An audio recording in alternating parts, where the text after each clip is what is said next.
Let's stay on the player part of this, because Draymond made some statements after a game earlier this week, and I touched on it at the top of the podcast, where basically he's like, look, there's a double standard here, where if a player asks for a trade, he gets crushed. And to Draymond's credit, who I like a lot, he was like, Harden's not the best example, maybe because of what Harden was like in Houston, which I'm still surprised anybody in Houston defends Harden when you're like, do you realize what he was doing there earlier this year or whatever? At the end was disgusting. Yes. At the end, it was disappointing. At the end, disappointing is another way of saying it. Well, I say it from a standpoint of like, James, we're rooting for you, dude. Like, nobody's perfect. Nobody's this, but it's like, even when Kyrie was going, dude, we're rooting for you, man. But like, you're not, even as a person now in the media, it's like, James, you're making my job hard, dude. Yeah. I want you to be happy. I want you to be happy. Well, really easy. Okay, I'm going to get derailed. I'm going to get derailed because I don't want to turn it into that, because we're talking about a Nets team that's a game out of first now in the East, and they still haven't even put the whole thing together. So it's kind of scary. All right. But Draymond's comments, he was like, hey, there's a double. I get the fundamental point of like what the double standard is.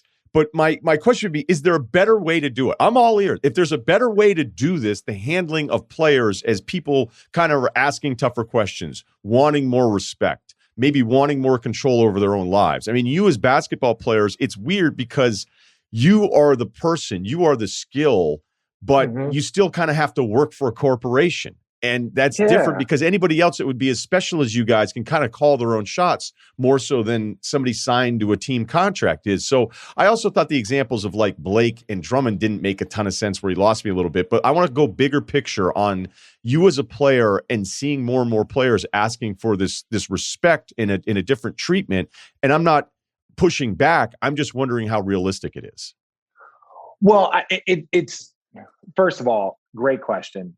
And Draymond, I heard that Draymond wasn't even asked a question about that. He just decided to go on a rant. He knew. So I like, that's one of the reasons why I love Draymond. It is a very complicated answer. First of all, I think it could change a player's mindset. You don't work for a team, you work for the NBA. Now, within this corporation, you can get transferred to another department, right? You can get transferred to another department at any point in time, especially you have a contract that see your face there. What I'm saying? No. We're on the same page. No. I'm joking. When I say this, it means that like so many times, and we've seen the narrative slowly start to change, because it was like, oh, when a player gets traded, it's this, but when he leaves in free agency, it's this, right? Like this narrative has been, I feel like, evolving. He has some points when he's like, dude, like what happened? They're like, well, he's like, James Harden signed the contract. He should fulfill the contract. But yeah, he also signed the contract with the Houston Rockets. But what happens when the Houston Rockets decide to trade him? Like, are they not fulfilling the contract? And it's like, well, no, they're trying to do what's best for the team. And it's like, well, so it can't work both ways. You can't just do what's best for the team, but then when the player wants to do what's best for him, he gets vilified. And I think that's always his point. And understand, he's fighting for a group of 200 players, right? Now, mind you, the league and all of the fans look at this like, well, you're making this amount of money, you're doing this, you're doing that. I can see how this narrative can be tough. Blake Griffin started the Clipper franchise. I don't care what happened before. There's Lob City, and that has made the Clippers relevant. For like that was the marquee group of players that made the Clippers relevant, in my opinion. Then Chris Paul showed up, and they had a great run, and Doc Rivers, and all these other things.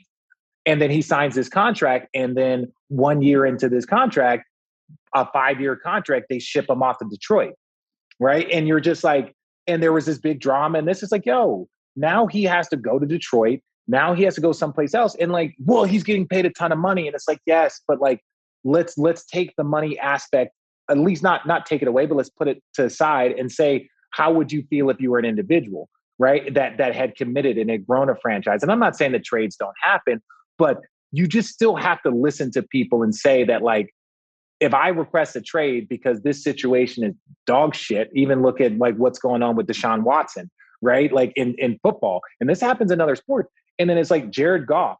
I very good friends with people that know Jared, and like, nothing's going to happen. He's on the phone with his agent. Nothing's going to happen. You're fine. Okay, cool. I'm going to go, and I just closed on a home in Manhattan Beach. Nothing's going to happen. I'm talking to you on Monday night. Nothing's happening. Tuesday morning, you find out you got traded. Like, that's just like, at the end of the day, I understand it's sports and business, but you don't you can accept the fact that like this is part of it, but you also have to have an idea of like, yo, that's kind of fucked up. That's not cool to do it. And I don't think there is a good way to trade a player that is committed to a franchise and is committed to a community, and then all of a sudden he's up and leaving. So there is no right answer, but I think the league has to do a better job.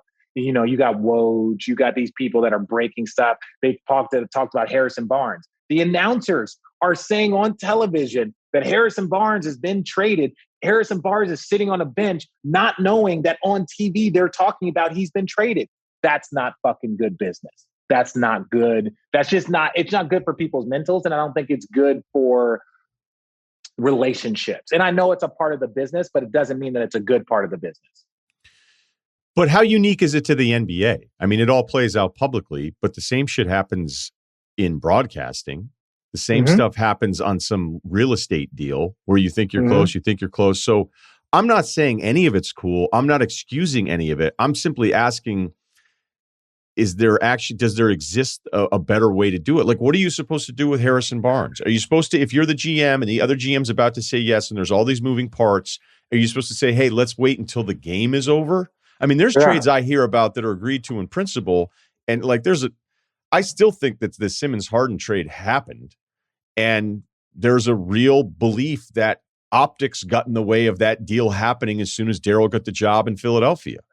And guess what happened? Optics got in the way of Philadelphia ending up with a player that they want to end up with. Now, that depends on who you believe. There's a million different versions of the Harden, Houston, Philly, Brooklyn version of this whole thing. But I get how much it would suck. I would get as a guy with a family, Richard. Like, when you got traded, I still can't believe you got traded for Bobby Simmons and Yves Leon.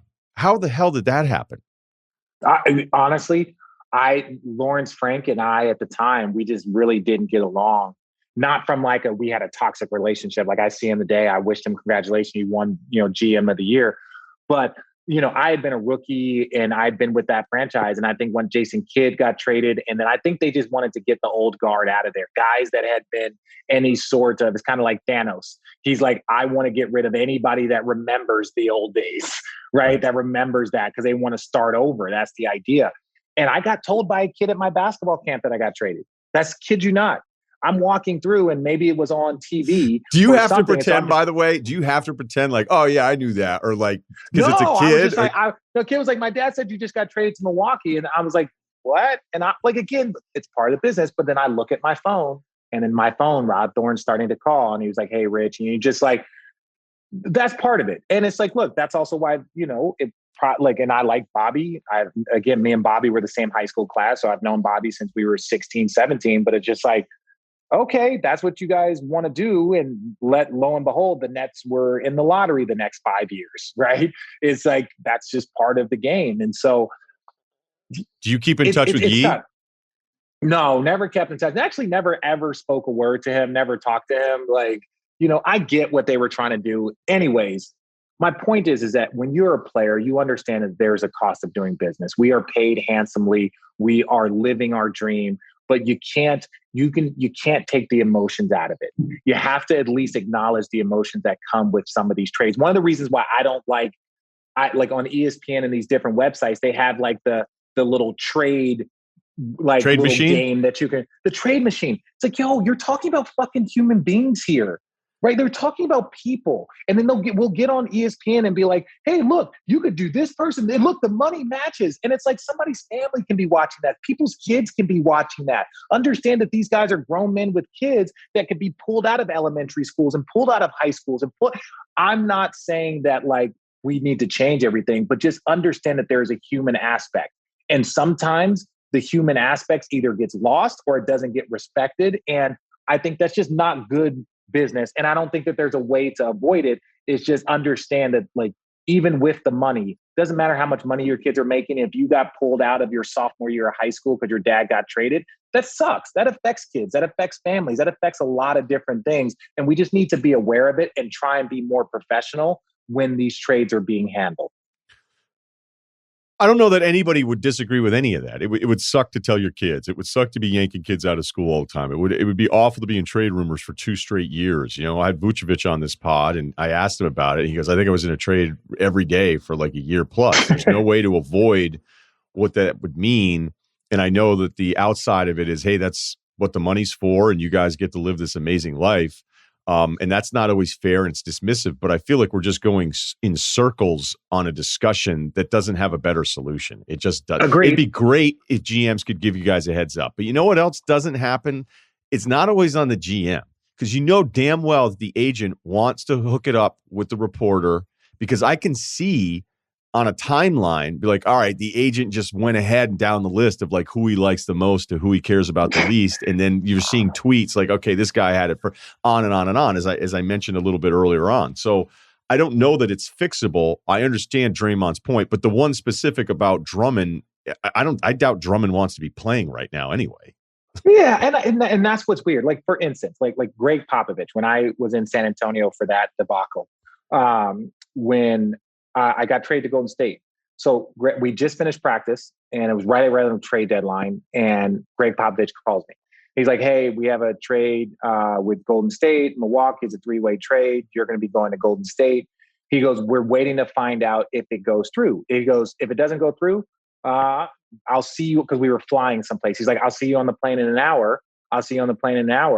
Or if it goes through, then you'll be going to Golden State. So I was like, cool. So I'm literally a text my agent, and he goes, yeah, I've heard about it. Because it was like right at the deadline, right? It was like one of those deadline moves.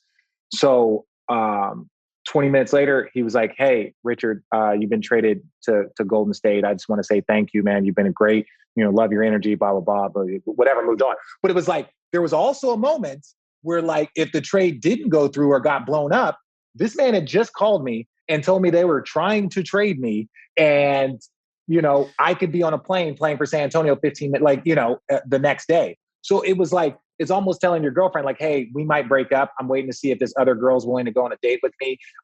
If not, then me and you are just going to go on a date next Friday. It's like, yeah. And you just got to take it. You got to just be professional. And sometimes that's hard for 25-year-olds and 27-year-olds. And I get it. It is the cost of doing business. We are so blessed. We make so much money. We're living our dreams. These contracts just continue to get bigger and bigger and bigger. But you still have to remember the human element. We see so many people with tons of money and tons of fame that are miserable, that are unhappy, that are depressed, that are more fucked up. So you got to still try your best. And I put this on the league. I put this on the media. I put this on agents. You got to try your best to at least acknowledge the human element to this and just be a little bit better, even though that it's tough to do.